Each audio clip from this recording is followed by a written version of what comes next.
ಸಂಪುಟ ವಿಸ್ತರಣೆಯ ಕಸರತ್ತು ಒಂದು ಕಡೆ ಆದರೆ ಮತ್ತೊಂದು ಕಡೆಯಲ್ಲಿ ವಿಧಾನ ಪರಿಷತ್ ನಾಮನಿರ್ದೇಶನದ ಹಗ್ಗ ಜಗ್ಗಾಟ ಕೂಡ ಮತ್ತೊಂದು ಕಡೆಯಲ್ಲಿ ಶುರುವಾಗಿದೆ. ಇದೇ ಸಂದರ್ಭದಲ್ಲಿ ಈ ಎಲ್ಲಾ ವಿಚಾರಗಳು ಚರ್ಚೆ ಆಗಲಿದೆಯಾ ಅನ್ನುವಂತ ಒಂದಷ್ಟು ವಿಚಾರಗಳು ಕೂಡ ನಡೀತಾ ಇದೆ. ವಿಧಾನಮಂಡಲ ಅಧಿವೇಶನ ಕೂಡ ಫಿಕ್ಸ್ ಆಗಿರೋ ಕಾರಣಕ್ಕೆ ಚರ್ಚೆಗೆ ಈಗ ಮತ್ತಷ್ಟು ಬಲ ಸಿಕ್ಕಿದೆ.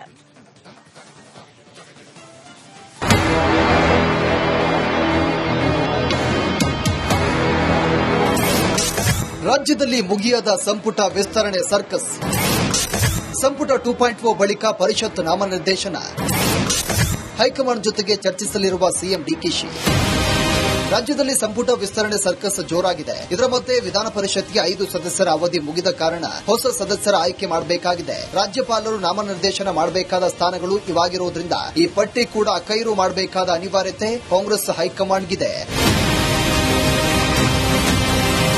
ಯಾಕಂದ್ರೆ ಸಾಕಷ್ಟು ಸಂಖ್ಯೆಯಲ್ಲಿ ಆಕಾಂಕ್ಷಿಗಳು ಇರುವ ಕಾರಣಕ್ಕೆ ವಿಳಂಬ ಮಾಡಿದಷ್ಟು ಆಕಾಂಕ್ಷಿಗಳ ಸಂಖ್ಯೆ ಬೆಳೆಯುತ್ತಲೇ ಹೋಗುತ್ತೆ. ಈಗ ಸಂಪುಟ ವಿಸ್ತರಣೆ ಕಡೆ ಎಲ್ಲರ ಗಮನ ಇರುವ ಸಂದರ್ಭದಲ್ಲಿ ನಾಮನಿರ್ದೇಶನ ಪ್ರಕ್ರಿಯೆ ಕೂಡ ಮುಗಿಸುವ ಇರಾದೆ ಸಿಎಂ ಡಿಕೆ ಶಿವಕುಮಾರ್ಗಿದೆ. ಮುಖ್ಯಮಂತ್ರಿಗಳು ಮೊನ್ನೆ ಡಿಕೆ ಶಿವಕುಮಾರ್ ಅವರು ದೆಹಲಿಗೆ ಹೋಗಿದ್ದಾರೆ. ಅಲ್ಲಿಗೆ ಮಾನ್ಯ ಕೆಪಿಸಿಸಿ ಅಧ್ಯಕ್ಷರು ಬಿಕೆ ಹರಿಪ್ರಸಾದ್ ಅವರು ಸಿದ್ದರಾಮಯ್ಯ ಡೆಲ್ಲಿಗೆ ಹೋಗಿದ್ದಾರೆ.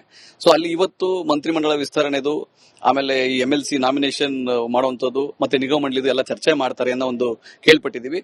ಅಂತಿಮವಾಗಿ ಇವತ್ತೆಲ್ಲ ಆದ್ರೆ ಫೈನಲ್ ಮಾಡ್ಕೊಂಡು ಬಂದು ಇನ್ನೊಂದು ವಾರದಲ್ಲೆಲ್ಲ ಮುಗಿದ್ರೆ ಮುಂದಿನ ಸಂಘಟನೆಗೆ ಅನುಕೂಲ ಆಗುತ್ತೆ. ಯಾಕಂದ್ರೆ ಎಲ್ಲ ಚುನಾವಣೆ ಮೋಡಿದೆ. ಜಿಬಿಎ ಚುನಾವಣೆ ಆಗಬೇಕಾಗಿದೆ. ಡಿಸೆಂಬರ್ 31 ಒಳಗೆ ಗ್ರಾಮ ಪಂಚಾಯತಿ, ಜಿಲ್ಲಾ ಪಂಚಾಯತ್, ತಾಲೂಕ್ ಪಂಚಾಯತ್ ಚುನಾವಣೆ ಆಗಬೇಕಾಗಿದೆ. ಸಕ್ರಿಯವಾಗಿ ತೊಡಗಿಸಬೇಕಾಗಿದೆ. ಹಾಗಾಗಿ ಈ ಪ್ರಕ್ರಿಯೆಗಳನ್ನ ಜಾಸ್ತಿ ಎಳ್ಕೊಂಡು ಹೋಗಕ್ಕಾಗಲ್ಲ. ಇವತ್ತೇ ಈ ವಾರದಲ್ಲೇ ಇದನ್ನ ಮಾಡಿ ಮುಗಿಸಿದ್ರೆ ಚುನಾವಣೆಗೆ ತಯಾರಿ ಮಾಡೋದು ಬಹಳ ಸುಲಭ ಆಗುತ್ತೆ. ಆ ನಿಟ್ಟಿನಲ್ಲಿ ಮಾನ್ಯ ಮುಖ್ಯಮಂತ್ರಿಗಳು ಅದೆಲ್ಲ ಫೈನಲ್ ತೀರ್ಮಾನ ಮಾಡ್ತಾರೆ ಇವತ್ತೇ ಅಂತ ಅನ್ಸುತ್ತೆ.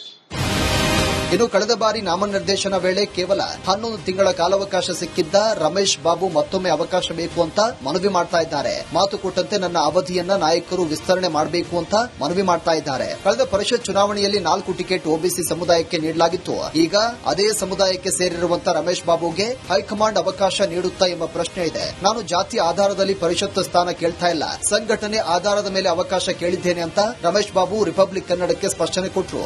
ಕಾಂಗ್ರೆಸ್ ಪಕ್ಷ ಸಾಮಾಜಿಕ ನ್ಯಾಯದ ತಳಹದಿನಲ್ಲಿ ಕೊಡುವಂತದ್ದು ಒಂದು. ಸ್ವಾಭಾವಿಕವಾಗಿ ನಾಮಿನೇಷನ್ ಬೇರೆದಕ್ಕಿಂತ ವಿಶೇಷವಾಗಿ ನಾಮಿನೇಷನ್ ಮಾಡಬೇಕಾದ್ರೆ ಕೆಲವು ಪ್ಯಾರಾಮೀಟರ್ಸ್ ಇದಾವೆ. ಅಂದ್ರೆ ಸಾಹಿತ್ಯ ಕ್ಷೇತ್ರದಲ್ಲಿ, ಸಿನಿಮಾ ಕ್ಷೇತ್ರದಲ್ಲಿ, ಕ್ರೀಡೆ, ಸಹಕಾರ ಕ್ಷೇತ್ರ, ಎಜುಕೇಶನ್ ಶಿಕ್ಷಣ ಕ್ಷೇತ್ರ, ಈ ತರ ವಿಶೇಷವಾದಂತಹ ಯಾರು ಹೆಚ್ಚು ಸಾಧನೆಯನ್ನು ಮಾಡಿದರೆ ಅವರಿಗೆ ಅವಕಾಶ ಕೊಡುವಂಥದ್ದು ಈ ನಾಮಿನೇಷನ್ ಅಲ್ಲಿ ಆಗುವಂಥದ್ದು. ಮತ್ತೆ ಪತ್ರಕರ್ತರು, ಈಗಾಗಲೇ ಶಿವಕುಮಾರ್ ಅವರಿಗೆ ಪತ್ರಕರ್ತರ ಜರ್ನಲಿಸ್ಟ್ ಕೋಟಾದಲ್ಲಿ ಅವ್ರಿಗೊಂದು ಅವಕಾಶ ಸಿಕ್ಕಿದೆ. ನನಗೆ ಸಹಕಾರ ಕ್ಷೇತ್ರದಲ್ಲಿ ಹೋದ್ಸಲ ಅವಕಾಶವನ್ನು ಕೊಟ್ಟಿದ್ರು. ಹಾಗಾಗಿ ಅದನ್ನ ತೀರ್ಮಾನ ಪಕ್ಷ ತಗೊಳುತ್ತೆ. ಸಿಗುವ 5 ಸ್ಥಾನಕ್ಕೆ 40ಕ್ಕೂ ಹೆಚ್ಚು ಪ್ರಬಲ ಆಕಾಂಕ್ಷಿಗಳು ಕಾಂಗ್ರೆಸ್ ಪಕ್ಷದಲ್ಲಿದ್ದಾರೆ. ಇದರಲ್ಲಿ ಯಾರಿಗೆಲ್ಲ ಅವಕಾಶ ಸಿಗುತ್ತೆ ಎಂಬ ಪ್ರಶ್ನೆಗಳಿವೆ. ಈ ಬಾರಿ ಕಾಂಗ್ರೆಸ್ ಸಂಘಟನೆಗೆ ದುಡಿದವರಿಗೆ ಅವಕಾಶ ಸಿಗುವ ಲಕ್ಷಣಗಳಿವೆ.